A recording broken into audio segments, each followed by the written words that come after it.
Hello, and welcome to our presentation on Sony, the world's largest data breach, by Andrew Chow, Adam Gray, Amy Lee, Kath Turnham, and Sunil Ral. So put on your 3D glasses and fasten your seatbelts, because you're in for the ride of your life.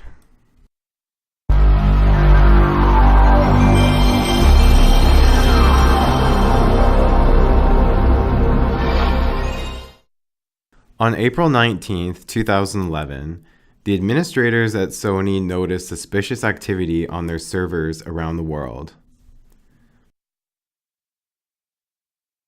By the next day, they discovered that unknown data had been transferred from the servers to outside computers.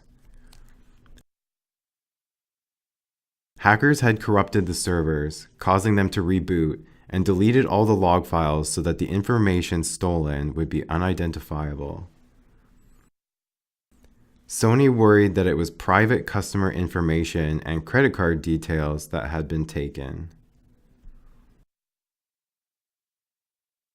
In the following days, Sony feared that they no longer had control over their servers and the data that they stored, and closed down their entire global PlayStation network. 2 days later, they informed the FBI of the data leakage. On April 26, Sony notified the 40 states that required under legislation that corporations announce data breaches.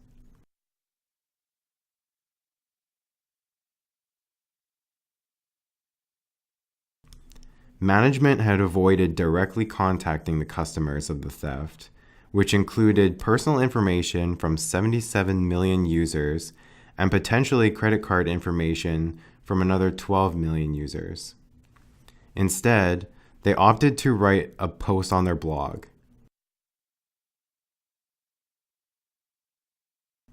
This was not a smart move by Sony, as it likely weakened the trust users had in the organization and showed that Sony was not ready to take responsibility for the data breach.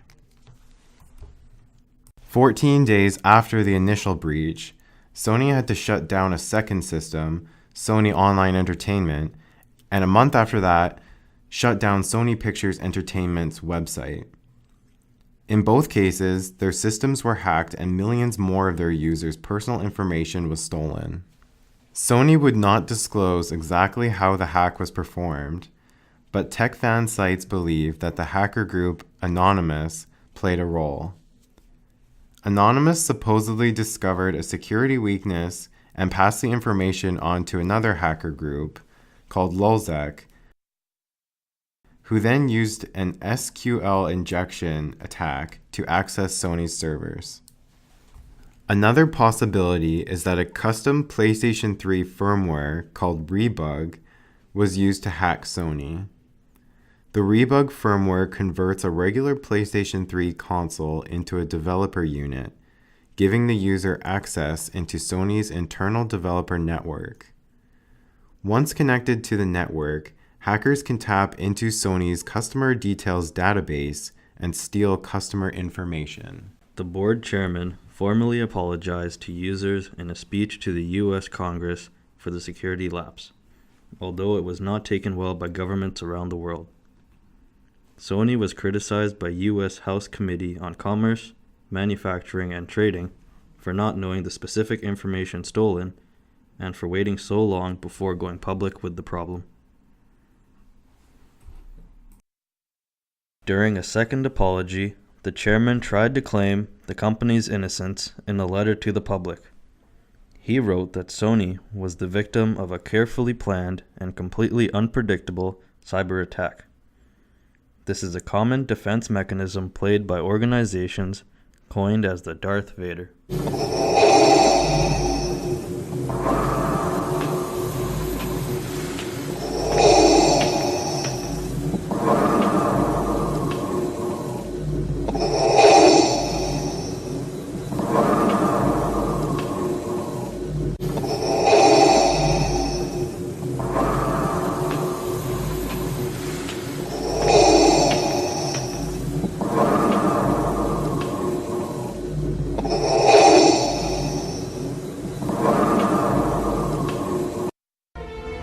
Commence primary ignition.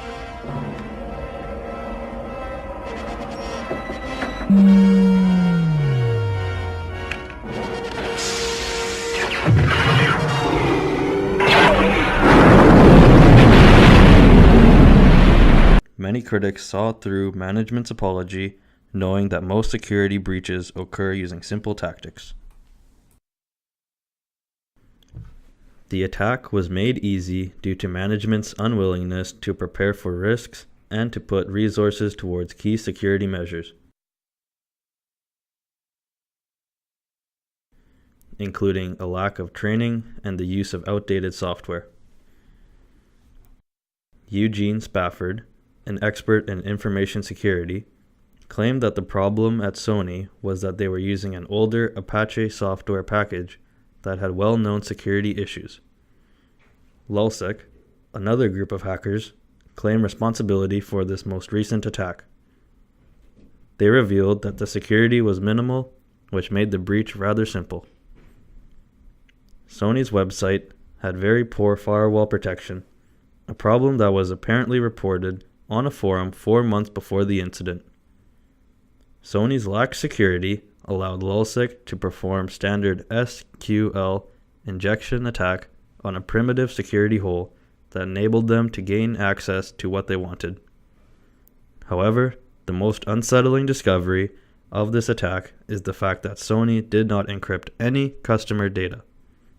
All customer information, such as names, emails, addresses, passwords, security questions, and possibly credit card details, were all saved in plain readable text. Had Sony encrypted their data, the damage of this attack could have been greatly reduced. Another effective approach that Sony could have used to prevent such a privacy breach could have been for them to hire white hackers who would come in and test the system for any holes by using different hacking methods. After all that had happened, Sony made a very poor attempt at making it right with their customers. They merely offered their customers a few free games as an apology for the third breach,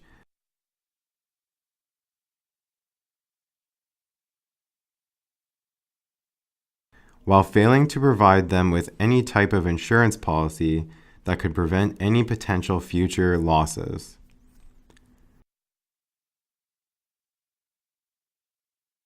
Frank Venny, vice president of a global security company, said that the fact that dozens of Sony's servers were breached is a sure sign of a company-wide problem.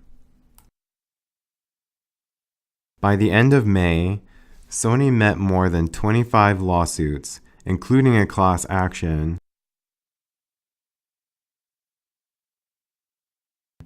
alleging negligence, breach of contract, and consumer privacy violations.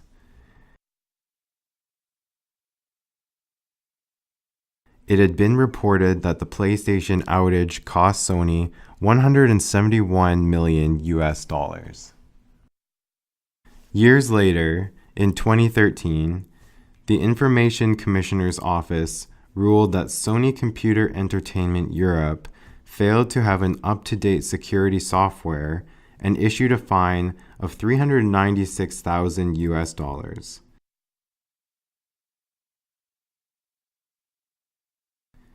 David Smith, Deputy Commissioner and Director of Data Protection at the ICO, stated, "If you are responsible for so many payment card details and login details, then keeping that personal information secure has to be your priority."